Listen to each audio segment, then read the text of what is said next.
然后呢，我们建好画布之后啊，我们点击这个画布，它就进入到我们这个画画的操作界面里了啊。我们可以清楚的看到呢，上方是有一排这样操作按键的，对不对？整个界面还是相对比较简洁的，对吧？只有上边一排，然后左边呢只有一个小菜单栏，对吧？一共只有这几个功能。然后呢，先教大家一下啊，两个手指这样看，跟我们相册里边操作照片是一样的原理啊，是可以这样给它放大缩小的。然后呢，向中间旋转，它就横过来了，这个画布，对不对？然后它这样就是横着了。然后我们两个手指啊这样捏，它就会自动的放大到这个比较正确的，就是原始的尺寸。这样我们可以你看放大，它就一直放大。两个手指向里捏，它就缩小，对吧？好，我们现在先讲一下从上方的这些快捷栏啊，这些菜单栏，我们开始讲。第一个是这边左上方图库。我们点击一下图库，它就返回到我们这个整个的这个画布的界面里。然后我们再点击进来，讲第二个小扳手啊，看这个像不像一个小扳手的工具啊？点错了，小扳手的工具，这里边有好多啊，看操作，这个第一个小扳手就是操作界面。第一个添加，添加里边呢是插入文件、插入照片、拍照、添加文本啊，这四个里边啊，我们经常用的就是插入照片，点击一下，看这就我们的这些相册里边的所有的内容啊，我们素材呀、保存的一些我们画过的东西啊，我们这里呢添加进来一个我之前画过的一个小猫啊，添加一个小猫，然后呢插入文件啊，就是其他的格式的一些内容啊 ，PDF 啊什么PPT 啊这种东西啊，我们用不到。画画呢暂时用不到，拍照呢顾名思义就是我们现拍一张照片然后添加进来，对吧？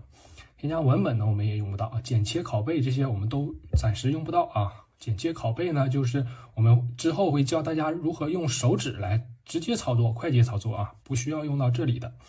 然后第二个我们点击一下画布，画布第一个是剪裁和调整画布的大小，我们点击看，这样呢它就可以看更换我们的这个画布的尺寸，长宽呐、大小啊，我们就可以给它缩放，然后点击右上角的完成，它就变成我们想要的这个尺寸了啊。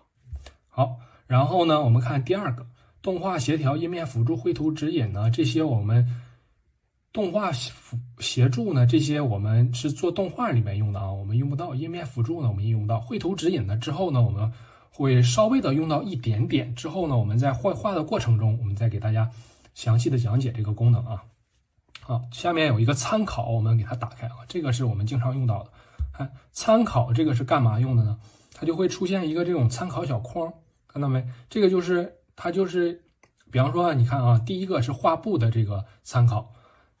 比方说我画细节的时候，我把这个画布放这么大，然后我画这些细节，那这个时候呢，我们就没办法观察到整个画面的整体了，对不对？我们就可以把这个东西打开看参考，我们可以直观的看到这个整体它的这个效果是怎么样。我们这边画，然后上面也会在同时进行去修改的，对不对？它就同步的，对吧？我们可以把它打开。然后第二个图像，我们点一下，图像是什么样的呢？我们可以把我们的这个画的这个其他的内容啊，或者说是这张照片，就是这只猫猫的照片，我们给它添加在这儿，我们可以做一个参考来去边画的时候呢边看，对不对？然后这个就是一个参考的一个作用啊。面容这个我也没用过，不太清楚，应该是录制自己的这个视角好像是。然后继续啊，水平翻转啊，下面水平翻转，顾名思义就是翻转画布啊，垂直翻转就是垂直这样上下翻转。画布信息这里面我们就简单看一下就可以了。分享就是把我们画好的作品呢导出，对吧？导出各种格式啊 ，Procreate 格式、PSD 格式，一般我们用到的就是 JPEG 就是导出这个啊，导出。然后它就已经导出来，然后我们可以储存到相册，储存图像就是储存到我们相册里，好吧？然后下边的这个分享图层呢，就是这些我们直接整个导出我们的这个绘画的文件，包括它的这些我们之后会讲到图层的信息啊，还有这些也就是图层信息、色彩信息这些啊，这个我们一般也用不到。